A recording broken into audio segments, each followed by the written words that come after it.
Welcome to my channel. Don't forget to subscribe and stay tuned for daily stories filled with betrayal, revenge, and relationship advice. The house hums with life. A soft melody drifts through the air, fading into the echoes of laughter from earlier. The faint scent of Emma's favorite perfume lingers, mixing with the warm ambience. Meanwhile, I pace the living room restlessly, struggling to steady my nerves. Emma, completely unaware of my inner turmoil, is lost in her own world. She twirls in front of the mirror, adjusting her dress for what must be the 100th time. "Mark, can you help me with this necklace?" she calls out, her voice wavering between impatience and excitement. I walk over, masking the storm brewing inside me. "Emma, we need to talk. It's important." She glances at me through the mirror, eyes flashing with irritation. "Can it wait? I'm already running late." "No, it can't," I reply, firm but gentle. "You've been going out a lot lately, and it's starting to bother me." Emma exhales sharply, turning to face me with crossed arms. "Are you seriously bringing this up now? It's just a night out with my friends, Mark. I'm not doing anything wrong." "I never said you were," I answer, keeping my tone measured despite the tension thickening between us. "But it's the same thing every weekend.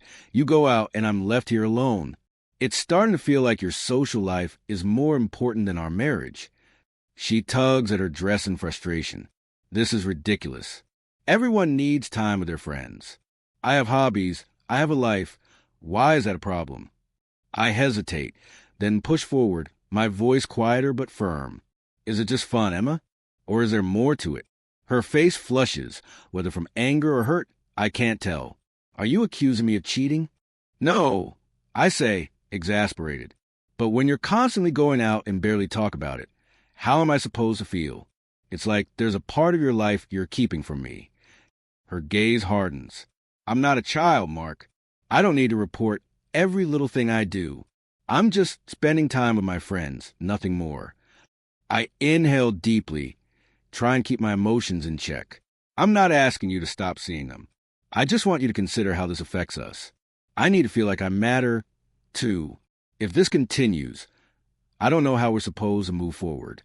For a brief second, her expression softens, but frustration quickly takes over again. "You're being controlling. I feel suffocated, Mark.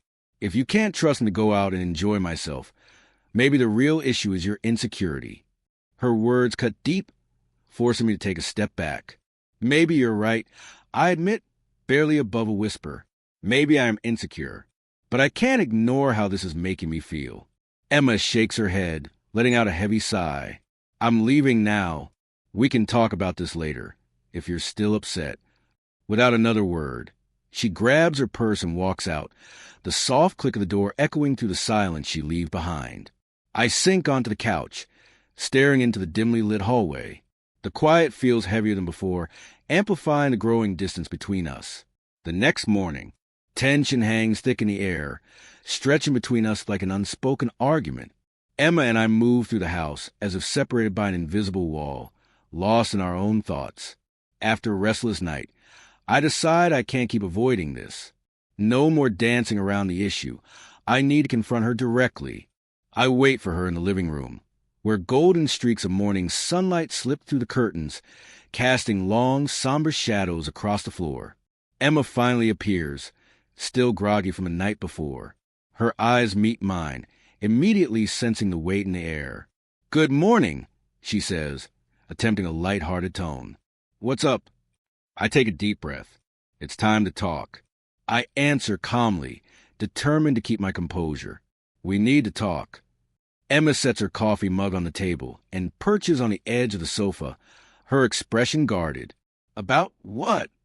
I inhale deeply, steady myself. "Emma, I can't keep doing this. Every weekend, you're out with your friends, and I'm here alone. I've tried to push past it, but it's weighing on me. I need to understand where we stand." Her face tightens with irritation. "Mark, we've already discussed this. I go out, have fun, and come home. I'm not doing anything wrong." "This isn't about right or wrong," I counter, struggling to keep my frustration at bay. "It's about how it makes me feel. Lately, it seems like your social life takes priority over our relationship. She knits her brows, shaking her head as if trying to make sense of my words. So, what are you suggesting? That I just stop seeing my friends? No, I reply firmly. I'm saying we need balance. I've been patient, but I can't keep feeling like an afterthought. I need to know if you're truly committed to us.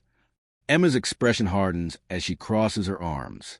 So now you're giving me an ultimatum? Yes, I admit, my voice steady despite the pounding in my chest. Either we work on this together and find some middle ground, or we need to reconsider where this is heading. I can't keep living like this. Anger flashes across her face, and she abruptly rises to her feet. This is ridiculous, Mark. You're being unreasonable.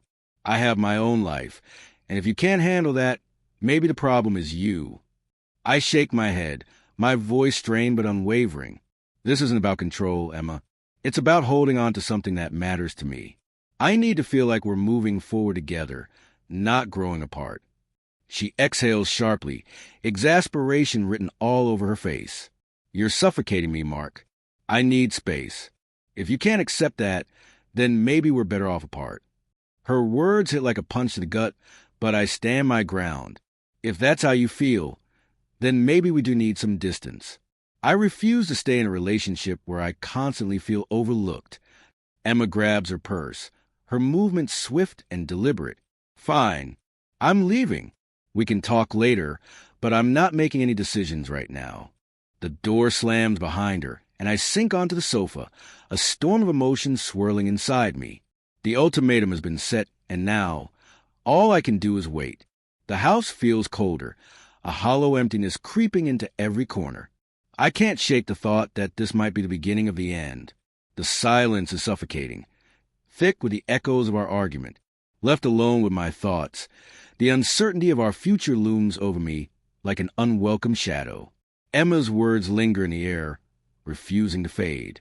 Hours later, I find myself in the living room, surrounded by the remnants of a life I'm preparing to leave behind.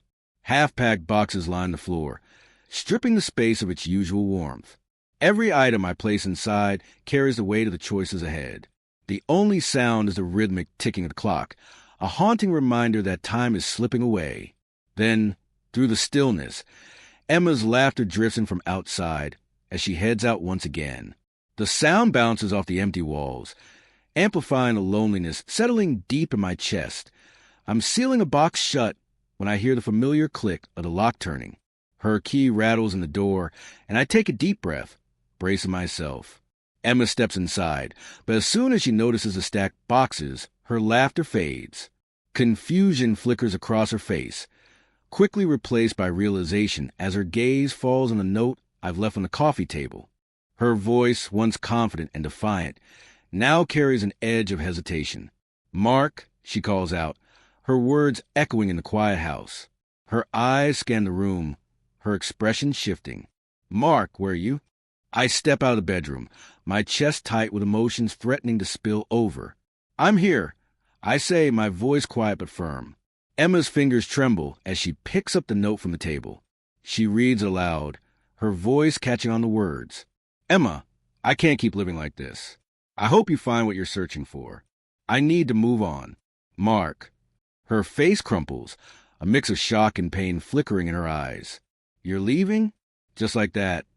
I exhale slowly, the weight of the moment pressing down on me. I never wanted this. I admit, regret lacing every word. But I can't keep feeling like I don't matter. I've tried, Emma. I've really tried. But we're stuck, and I don't see a way forward. Tears pool in her eyes as she steps toward me, desperation clear in her voice. "Mark, please, let's talk about this. Don't do this now, we can fix this." Guilt twists in my gut as I watch her struggle to hold back tears. "I've been trying to talk," I say softly. "But every time, it feels like we're running in circles. I need space to figure out where I stand." She wipes at her cheek, glancing around at the boxes scattered across the room. Her voice wavers. "So that's it? You're just going to walk away without giving us a real chance to fix this?" I swallow hard, forcing myself to meet her gaze. "It's not that simple, Emma. I need to start putting myself first. If you need time to sort out your priorities, then I need to do the same. Her expression shifts, hurt giving way to frustration. So you're just giving up? She asks, voice laced with disbelief. Is this really how it ends? A lump forms in my throat. I don't want it to end this way. I confess. But I can't keep waiting for something that may never change. I have to move forward for myself. For a moment, she stands still, shoulders slumping under the weight of everything left unsaid. The silence between us is suffocating, thick with finality. Finally, she exhales sharply, her voice barely above a whisper. If this is what you need, then go. I hesitate, the ache in my chest making it hard to breathe. Grabbing the last of my bags, I take a slow step toward the door. I'm sorry, Emma. I truly am. I hope you find what you're looking for. At the doorway, I pause, casting one last glance at the home we built together. Memories rush in, laughter, love, quiet moments now steeped in sorrow. With a deep breath, I step outside, leaving it all behind. The door closes with a soft but final click. Emma's muffled sobs carry through the walls, each one slicing deeper than the last. I force myself forward, the night air cold against my skin, the weight of our separation pressing down on me. Driving through the city, the neon lights blur into streaks against the dark sky.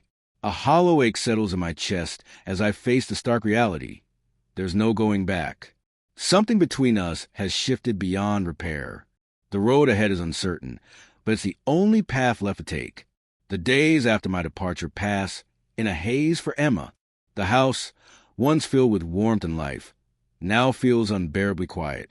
Every room is a reminder of my absence, every silence heavier than the last. She throws herself into distractions, anything to drown out the loneliness creeping in, but nothing seems to lift the weight of regret pressing down on her. One afternoon, desperate for some kind of clarity, she finds herself at her sister's house. Anna has always been her anchor, her steady voice of reason, and today, Emma needs that more than ever. As the door swings open, Anna doesn't hesitate. She pulls Emma into a comforting embrace, immediately sensing the turmoil beneath her sister's fragile smile. You look like you could use a cup of tea and a heart-to-heart, Anna says gently. Emma nods, managing a weak smile as she sinks into familiar warmth of her sister's home. I don't even know where to start, Emma admits, her voice laced with exhaustion. It feels like everything is crumbling around me. Anna returns moments later, 2 steaming mugs in hand.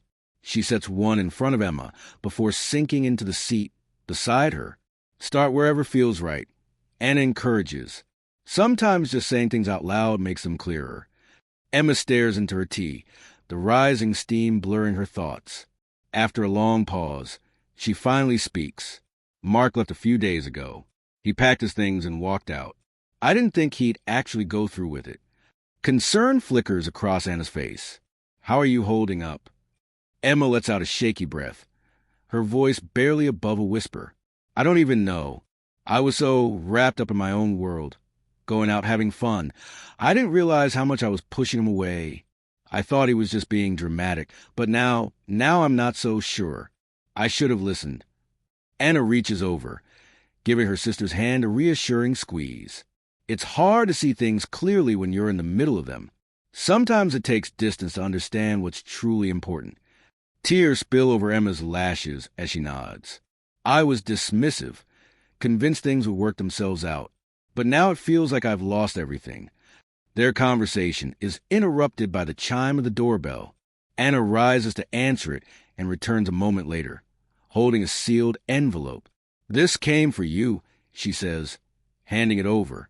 Emma's pulse quickens as she takes it, her fingers trembling while she peels it open.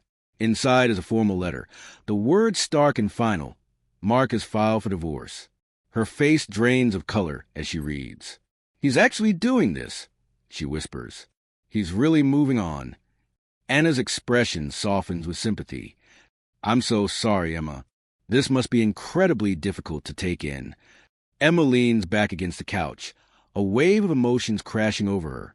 I never thought it would come to this, she confesses, her voice raw. I assumed we had more time to fix things. I didn't realize how serious he was. Anna shifts closer, rubbing slow, soothing circles on her sister's back. Sometimes it takes something drastic to make us see what we've taken for granted. It sounds like you're finally realizing how much Mark meant to you. Emma nods, tears streaming down her face. I thought I could have it all. The freedom, the late nights, the fun, and still keep him. But I was wrong. I never considered what it was costing me. Anna's voice is steady but gentle, acknowledging that it's painful, but it's also necessary. Growth comes from moments like this, even when it hurts. Emma looks down at the divorce papers, the weight of them pressing heavily in her lap. I told myself it wasn't a big deal, that he'd understand, she murmurs. But I see now I betrayed his trust. I push him away, and now he's gone. Anna gives her hand a reassuring squeeze. This is a hard lesson, Emma, but it doesn't have to define you. You can't change what happened, but you can learn from it and move forward. Emma inhales deeply, wiping her tears before sitting up a little straighter. I have to own this. I have to take responsibility for my mistakes and make sure I don't repeat them. As they continue talking, a faint glimmer of clarity breaks through Emma's pain. The end of her marriage is a devastating wake-up call, but it's also an opportunity to face herself, to confront the choices that led her here, and to grow.